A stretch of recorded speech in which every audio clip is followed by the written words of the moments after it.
So you want to move abroad, huh? Okay. You want to pack all your stuff and move out the country like I did. Fantastic. Let's talk about it. This is episode 1 of Couch Conversations, and today we're talking about culture shock. I'm giving you my 3-month update of what it feels like to live in Bali. Moving here from America, we're going to talk about the mental impact, the emotional impact, and just where I'm at with everything overall. Now, I said in my first video that we were going to become like friends and family, and some of you have already stated that I'm like your internet cousin. So these couch conversations are going to feel like that, okay? They're going to be real, raw, and honest. It's going to be like sitting down talking to your homegirl. So come on in here, sit down. We got to catch up. And as you already know, stick around. This is going to be good.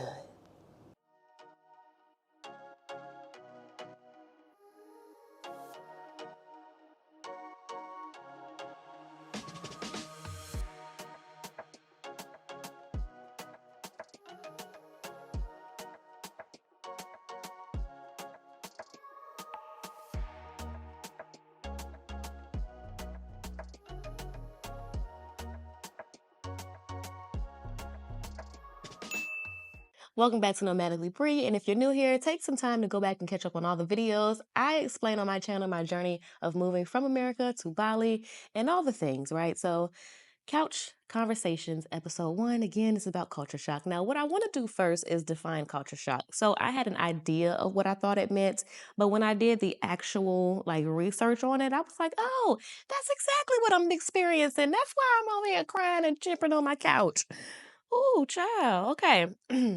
Now I got my phone because I need to make sure I don't forget anything. Here's a 30-second clip or less of what culture shock means. Culture shock refers to the feelings of confusion, discomfort, or disorientation that people may experience when they encounter a culture vastly different from their own. It often occurs when someone moves to a new country or environment where the customs, language, behaviors, values, or way of life are unfamiliar.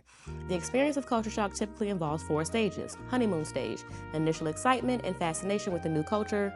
Frustration stage, realization of differences, often leading to feelings of frustration, homesickness, or irritability. Adjustment stage, gradual adaptation to the new culture and developing routines. And then acceptance stage, feeling more comfortable and integrated into the culture, though not necessarily fully assimilated. Culture shock can vary in intensity depending on the person's adaptability, openness to change, and the degree of difference between their home culture and the new culture. Child, I reckon that's what it was. Mm. All right, so phase number 1, the honeymoon stage. Now, that's a real thing, and I can see where that would get you kind of hung up in a couple different ways. Let me explain. So, you're fresh off that plane. You're excited. You're in a new country. You're not just visiting. You know, in the back of your mind, you have moved here. Like, you don't have a plane ticket going back home. So, everything that you have and everything that you own to your name is on your person, and you're on your way to your villa. This is my story, right? You're on your way to your villa and you're excited, all the things, right?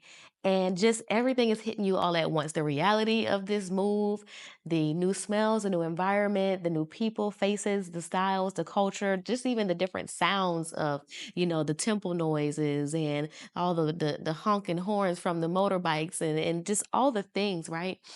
And so you're taking it all in, you're excited. I get to my new place, right? And then a couple days go by, I get caught up on rest. I was a little jet lagged, and I get situated, and some time goes by, and I started noticing like I'm a little off. Like something is doing something, and I can sense it within myself, but I don't know what it is yet. I can't put language to it.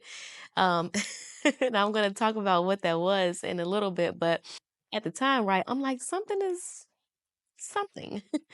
um, now I am the type of person that when I move somewhere, honey, you would think that I had been there for months after only a couple of days because I don't like clutter. I don't want to look at all them boxes, get this junk out of here. I will stay up all night and unpack them bags, organize, and so I can get things done in like a timely manner. Like when I say timely, I mean a couple of days. But I didn't come here with a whole bunch of boxes, a 26-foot moving truck, and all the goods. I just had 2 suitcases and a carry-on and a book bag. So after some time had passed by, and I'm doing all the exciting things, and I'm checking out places, looking at all the restaurants and the places that I've stalked on Google Maps before I got here. I'm going to these places and doing the things, right? Just finding my way. amongst all of that, I'm like, okay, like, why haven't I started unpacking? Like, I started asking myself questions, and that's one thing about me. I get real and I get honest with myself, because if you can lie to anybody else, you can't lie to yourself now. So I was like, Sabrina, why you ain't unpacked your stuff yet? Huh? What you doing? Like, this ain't you. And so I'm thinking it was just the excitement. I'm thinking it was, oh, because I've never been here before. I'm just exploring everything. And then now looking at the villas and the prices and the different things that I can get for different prices and the amenities and all that, blah, blah, blah. I'm thinking I just don't want to live in Canggu. So I'm like, well, let me pick up and move. So I moved to Ubud, and then I get to Ubud, and that's where I actually unpack all my stuff. That's also where I had my first bout of homesickness, right? And I'm like, oh, okay. So maybe it was just like not really a commitment issue, but just more like a difficulty just accepting at the time, knowing that in the back of my mind I'm not going home, or at least no time soon. So once I got everything unpacked, then I'm like, oh, now the homesickness is starting to come up. So maybe now that I'm just accepting the reality that I've moved here, maybe that's what I was kind of running from at first. And then I was like, you know what? I accept that. I recognize that I have some homesickness, but maybe that's just because I don't like my place. I ain't like my place in Ubud, child. We're gonna talk about it. And this is why I haven't given y'all a villa tour yet. So please bear with me. I'm trying to figure it out. Okay. Like y'all know, I ain't never been here before I moved here. So trying to figure out the struggles between villas and what I like and what I don't like, the areas and just different things that I don't want around my living situation that I'm starting to learn exists in certain places around here is the villa tour is coming. Okay. Just let me get situated. But in the midst of all that, right? I'm thinking, or I'm starting to realize, like, okay, something is different. Mind you, I'm still in the honeymoon phase here, okay? I'm still happy, I'm still exploring. And I think that that is kind of where some of my disassociation from reality came from, because I'm still just overwhelmed with all the newness. And I really don't, to be honest with you, I don't want to lose that honeymoon feeling because it keeps me joyous. It keeps the joy abounding. Now, granted, make no mistake about it. I don't hide the fact that I'm a believer. I love me some God, okay? And I know that my joy comes from him. But what I mean by wanting to keep that honeymoon stage feeling is just it makes life and everyday reality just fun, right? But and so I don't want to lose that. But I started to realize, like, okay, after I get situated, my bags are unpacked and things are just starting to come into the focus, like, hey, you really did that. You really moved. Like, yes, you're that girl, but now what? And then you start to realize some of the luxuries and some of the normalities that you don't have access to anymore. Things as simple as, like, for example, I was sitting on my bed one day and when I was in Ubu and I was coming down with like a cold or something. No, I haven't gotten sick from anything in the atmosphere. No, I haven't gotten Bali belly, fortunately, thanks to God. I know I haven't gotten dengue fever, any of the things, right? But I just feel like I was coming down with a cold. And I was like, man, it would just be so nice to go to my garage, hop in my car, ride 5 minutes down the street to the gym, go sit in the sauna and sweat this out, or just so the warmth can, relax my muscles, whatever, or just run around the corner to Target right quick. You know what I mean? And just drive on a developed street that I'm not bouncing around and all that. That was so dramatic. But you know what I mean? Like some of the normalities and some of just the things that you're used to it started to hit me. I was like, I don't necessarily want to get on the back of a bike and ride 20 minutes out the jungle to go to the grocery store. You know what I mean? But in any event, I'm still excited because I'm like, oh, this is just, this is just reality and my new experience. But as that reality of like, hey, I don't have access to what I'm used to started to settle in, then that's when phase two really started to hit me. And that's the frustration phase. So, as we know from the definition, the frustration phase is when you start to experience that homesickness, um, that irritability, and the true realization of just the cultural differences, right? And one of the major things that I learned immediately within a few days of being here is that they ask a lot of questions. If you've been to Bali or if you live here, then you're going to resonate with that. So the number one question is, where are you from? Obviously, they want to know, where are you visiting our country from? And so that's normal. And then there's a whole list of questions that seem like standard when, that are follow up. And that is, how long are you going to be here? How long have you been here? How long is your holiday or, vacation? Oh, you're not on holiday. You live here now. Okay, well, where do you live? What street? And you like, hold on, what you want? Like in America, our culture is to be cautious and to be mindful of somebody getting too personal too quickly. And so I had to realize that, hey, it's not coming from any malicious intent. They don't have any ill will towards you. They just genuinely are curious, number one, and they really want to know if they can help you, if they can help you find your way, guide you, give you suggestions, maybe even give you a ride, whatever the case may be. And I realized that they also feel responsible for you. For example, when I went to Uluwatu, my villa owner's son texted me like, "Hey, where are you? You've been gone for 3 days and dad's concerned." I was like, I am grown, honey. Of course I didn't say that, but I was thinking that, and then of course immediately it hit me that, like, hey, they are truly concerned and they want to make sure that you're safe and that you're going to come back safely. And so when that dawned on me, I just responded like, "Oh yes, I'm in Uluwatu celebrating Thanksgiving, but I'll be back tomorrow. Thank you so much for checking in." Now I often find myself having to check my own self as I'm having some experiences, as I'm interacting with people. I realize there's a couple of things that are necessary in this process of just getting used to everything. That is patience, that is also giving myself some grace. And I think a really big one is self control, right? Nobody deserves for me to bleed on them and exude irritability about a decision that I made, right? Just because I'm processing and I'm grieving the old as I'm embracing the new, and this is happening simultaneously, that's not your fault. That's not your problem. And so you should only experience kindness from me. And so as I remember that on a daily with my interactions, I have learned to suppress whatever irritability that I feel, because just people don't deserve that. Like, your decision has nothing to do with them. So don't treat them as such. You know what I mean? Don't exude that irritable attitude and just distinctness, which I have seen some people do, and I even cringe at it because I'm like, you're frustrated with these people and you're in their country, like, the nerve. But more importantly, like, I just had to embrace that.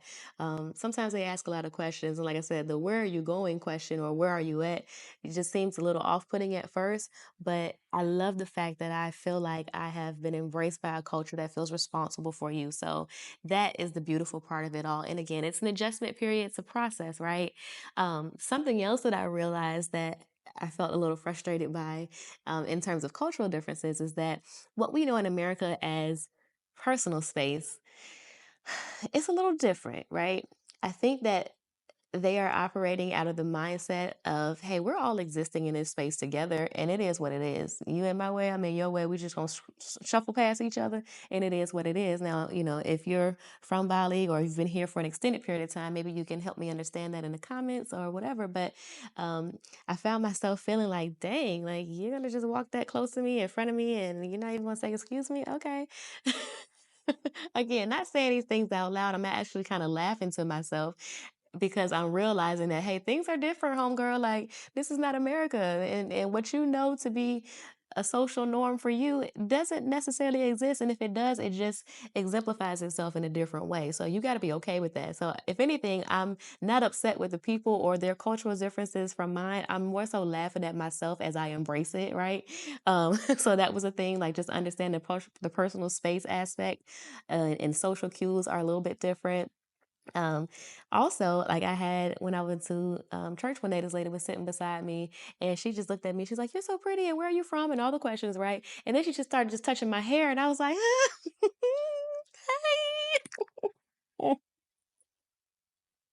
If you know, you know. But again, self control kicked in, and I was like, "Hey, hey, and I just talked to her or whatever. And so that was just a little different for me.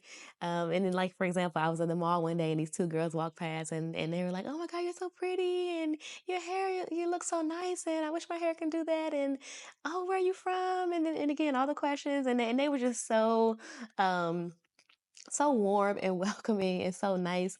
But I think that that experience felt a little bit more like what I was used to because they were curious with me, but they didn't just reach out to touch me, right? Like we're not really used to that. And I found myself even exchanging in that cultural conversation as I'm explaining me and my life and I'm talking to them about theirs. And I offered like, "Hey, you want to touch my hair?" Because they had compliments in my hair. I was like, "You want to touch it?" And they were like, "Really? Yeah." And they touched my hair and I was like, "You like how it feels, right?" But it was a moment that I felt like I kind of was in control of in terms of like the personal space aspect and the invitation to my personal space, right? So that I appreciated, but I recognize that it could be on any end of the spectrum. And in any event, it's never with malicious intent. So that was interesting to learn. And sometimes, here's another one. You guys have asked about language barrier. So sometimes, because of the language barrier and the way maybe some things translate, it seems like they're being rude when they're not. For example, um, I have this service that I use because I'm fostering a dog right now. A whole nother story, child. A whole nother story. Okay. If you know me, I'm a dog lover. And yes, I fell sucker to the puppy on the side of the street and I've been fostering her, giving her loving care, you know, and that's another story.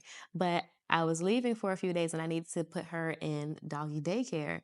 And so I had, long story short, reached out to this service and they were like, "Yes, I can help you." So they got us all set up. I picked her up, everything was fine. I needed to have her put back in doggy daycare for a second time because I needed to be gone for a couple of days. And I reached out to the guy. He's like, "Yes, we'll set up the appointment for the first or the second or whatever day it was." And then I text a couple of days later and was like, "Hey, can we actually make it the fourth because I need to shift my schedule?" And the person responded back, "Please don't contact me."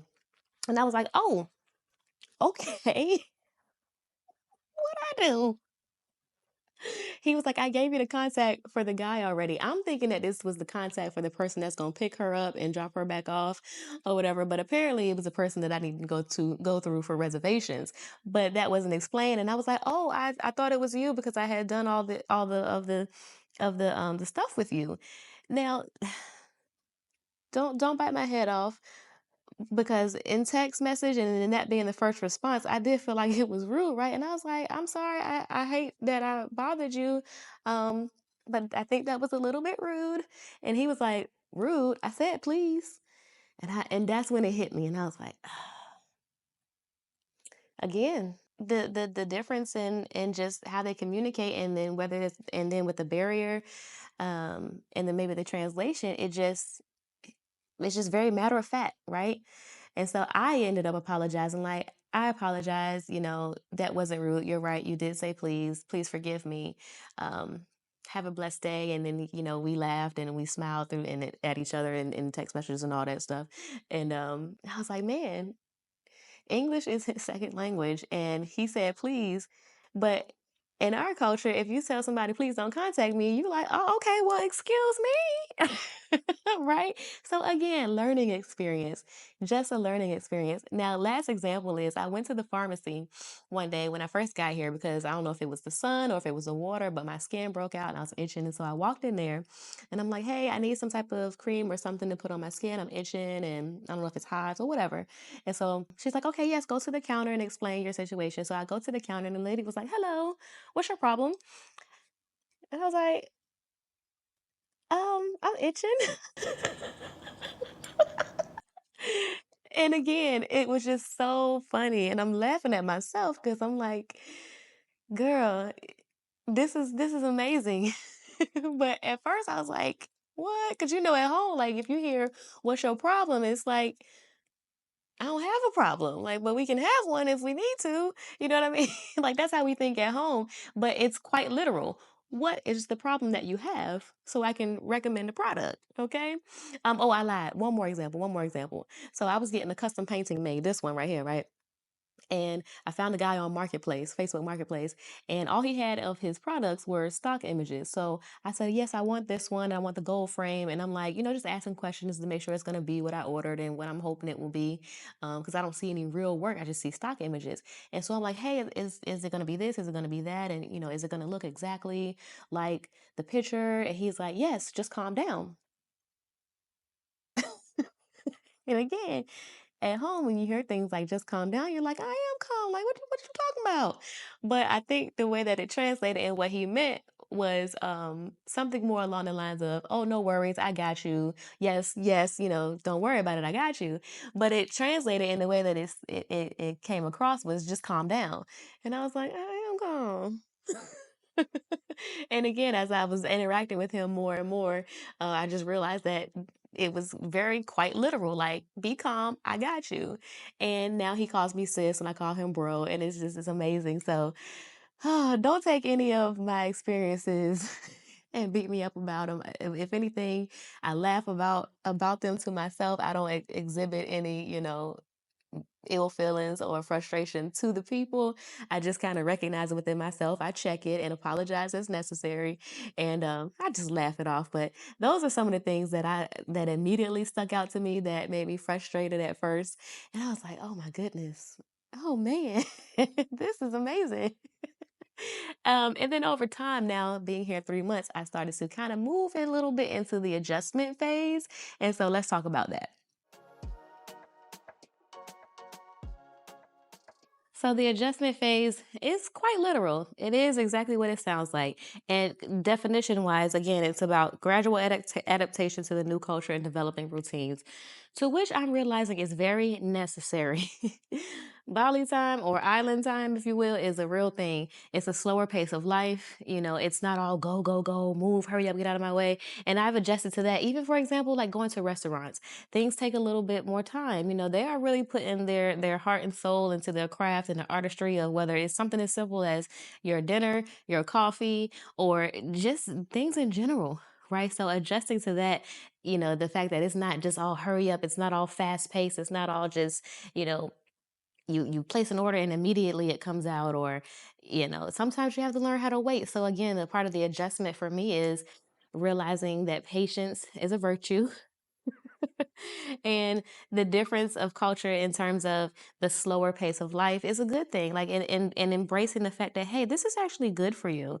All the stress that comes with the fast pace and the pressures of life and society that we're used to in America, like that really doesn't exist. Now, in terms of developing routines, like I said, I have to realize that I need that because a whole day can slip by before you know it. I mean, you can wake up and just say, hey, I'm going to run here real quick. And before you know it, you've been gone for 3, 4 hours when you were just supposed to make a quick trip down the street somewhere to go do something.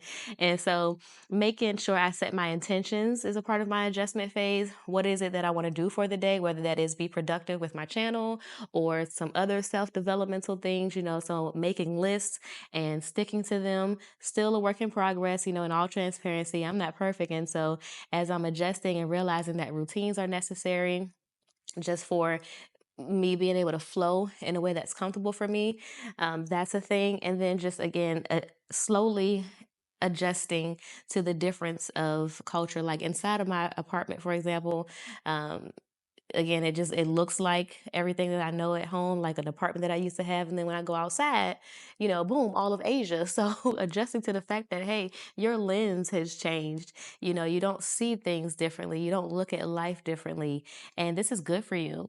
And so it's been very healing as I've adjusted and as I'm still adjusting, because learning that patience, learning that slower pace of life, it really brings you more in tune with yourself. And I've made leaps and bounds in growth personally as I just continue to embrace that. I realized that, hey, you don't have to be so stressed. And what's all the pressure for? Like, relax, take your time. It's okay. Things will happen in their time. And that is a big thing that I realized about their culture and why they don't move so fast and why they don't rush and why they're also at, a lot more peace because things will happen in their time. So I think for where I'm at between the adjustment and acceptance phase of this whole culture shock thing is just taking in the fact that, hey, this is good for you actually. It's bringing about a level of peace. that you haven't known before. It's bringing about a level of healing that is quite literally liberating, right? Sometimes when I'm looking at some of the differences of just the way they move and how life is, it makes me go inward. And so sometimes as a people, we exude our frustration outwardly, and it comes out in the way that we interact with people, the things that we do, the way that we see life, the way that we interact. It comes out in our speech, it shows up in our thoughts, and then essentially our emotions. And so as I'm experiencing the things that I'm experiencing, I oftentimes find myself turning inward to really self-evaluate what I'm feeling and why, and sitting with those emotions, sitting with those thoughts and realities. Now, if you're always going to run from the reality of what you're in, if you're always going to try to turn a blind eye because it might be uncomfortable, or it's just something that you're not used to, and change is hard for you, then adjusting to something like this will be difficult. And realizing that, again, I've had to go inward a lot and do some self work. So I understand now why so many people come to Bali for healing, and just, the culture, because innately just in the air, in the atmosphere, is just relaxation, healing. And now there are some shenanigans. Don't get me wrong. Every place has its good and bad. There's some shenanigans, and you see people doing crazy stuff, especially in the super touristy areas. But in general, the overall experience that most people will say, especially having been here or living here, is that it brings you another level of peace that is very healing to your nervous system, even. So as I'm adjusting to the culture, as I'm creating and developing routines, overall, I would sum up the adjustment phase as the part of my life right now where I'm going inward a lot more. I'm doing some self work, and I'm learning how to be productive when I'm the only person that I have to answer to, aside from God, right? And then also just realizing that this is good for me. This change is was very necessary. I'd do it 100 times over if I could, you know. So island time, Bali time, adjustment is good. It's peaceful, it's beautiful, and so far I'm finding myself a lot less frustrated as I'm adjusting to the reality that is my new life. Which, with that said, let's talk about acceptance. All right, and last but not least of this cultural shock tea is the acceptance phase. What I'm finding myself doing to help me accept this journey even more is being intentional about getting out the house, child. Just get up, go, get out, have the experiences, right? I find myself talking to the people a lot more than I already was. Like I said before, some of that grief and some of that, just that culture shock in general, the emotional and mental impact that I was processing caused me to retreat a little bit. And I think a lot of us do that when we are facing change, especially a major change like this. We oftentimes retreat because we're grieving. But me accepting this journey is putting myself back out there like I know myself to be the extroverted person, social butterfly that I am, that I've always been, putting myself out there and experiencing some of the things that are around me just in a different way and on a deeper level. For example, I went to the beach the other day and I wanted to journal. I had my laptop, and the guy, Lopez, he was so nice. He helped me get set up with the beach chair and everything. And then he sat down. I was like, okay, so we gonna talk? Okay. But again, self check, reality check within myself is like, nope, this is what you're here for. Embrace this real time experience. And so I sat and talked with him for about 15 minutes, and he was explaining to me about the Balinese culture, because I asked, like, hey, what are some things that you can tell me about the culture that will be helpful for me as a foreigner now living here? And he shared about their heart and just how um, they want to help you do things more efficiently, and how to be respectful and make sure that you smile or tell someone to be safe when you're parting ways, things like that. And so that was a beautiful experience. And then this lady came over. She was trying to sell me a blanket, which I did buy one. It's so pretty. And we were talking and going back and forth, and we talked for about 30 minutes. And then some of her friends came over and were joining the conversation, and like they were helping me with some of my language, because that's another part of the acceptance for me, is just really getting integrated into the culture.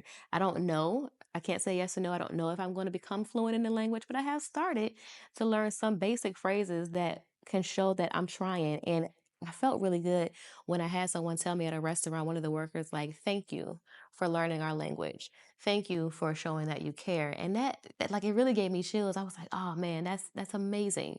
That they appreciate and they see that I'm trying. And so me and Miss Nopi on the beach, we were talking, we were laughing, and she was giving me, like I said, common phrases, and I was telling her some of the things that I already know, like hello, apa kabar, which means hello, how are you? Or terima kasih, that is thank you. And then at the end of that, she said, oh, wait, I want to give you something as a gift because you're so friendly. And it's this bracelet that I have set aside in a safe place. Um, but it's like a yarn and it's red, white, and black, which represents wind, water, and fire. And I think it's something that's like a charm that they um, believed to be a form of protection or something like that. Correct me if I'm wrong, if anybody knows. But it was a beautiful gesture, and I took it as a gift to say, "Hey, you're welcomed here," right? And so even with that, I was like, "Okay, well, hold on, let me see if I got this right." Putis, white, black is hitam, and red is mera. I'm still struggling with rolling the R's, but I'm getting there. And she was like, yeah, yeah, very good. And I was like, good, bagus, mantap, which means good or awesome.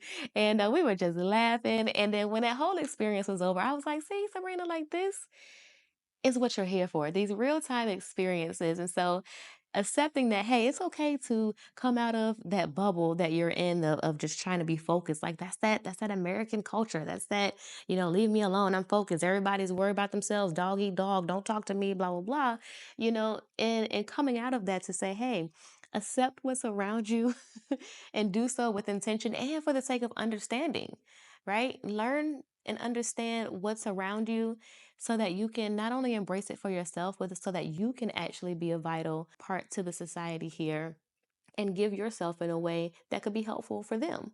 Whether it is in a fun way or whether it's in some other type of specific, way to be determined, whatever.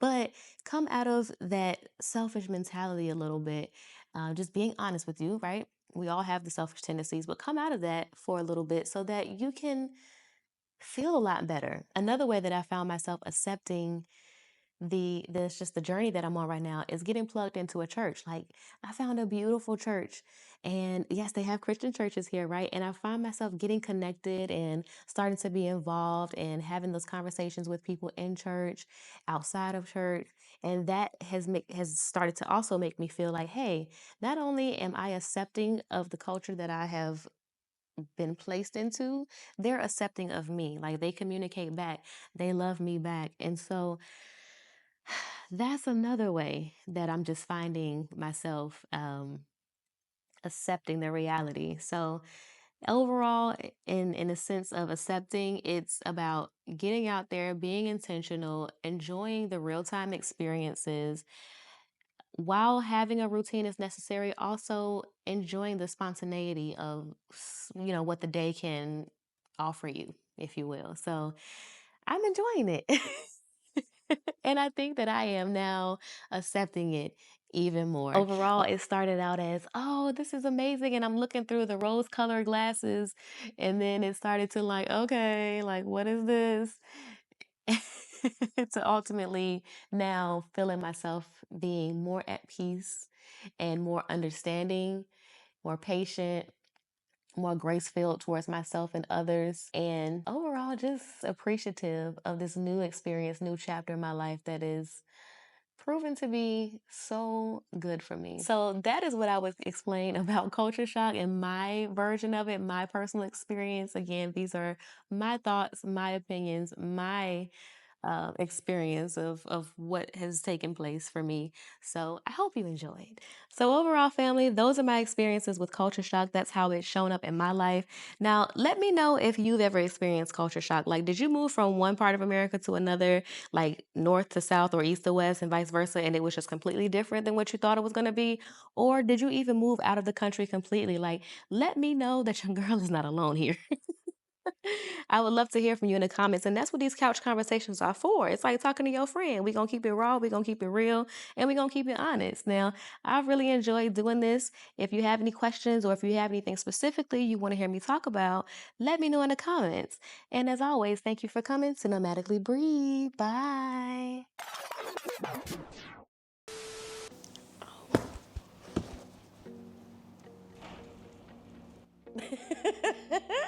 Depending on the person's oh, okay. That is my okay.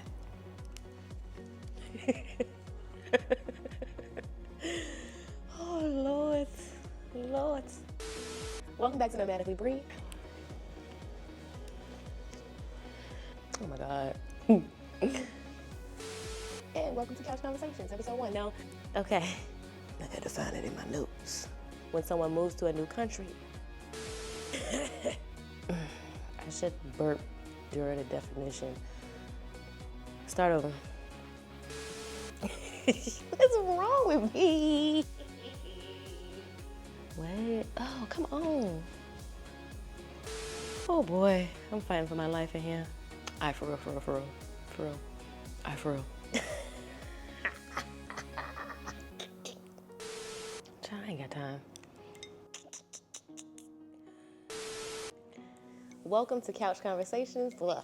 Oh, not my camera about to die. Lord Jesus. All right. Somebody knocking at the door.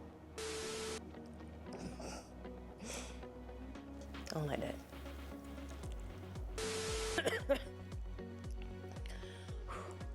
What's wrong with me?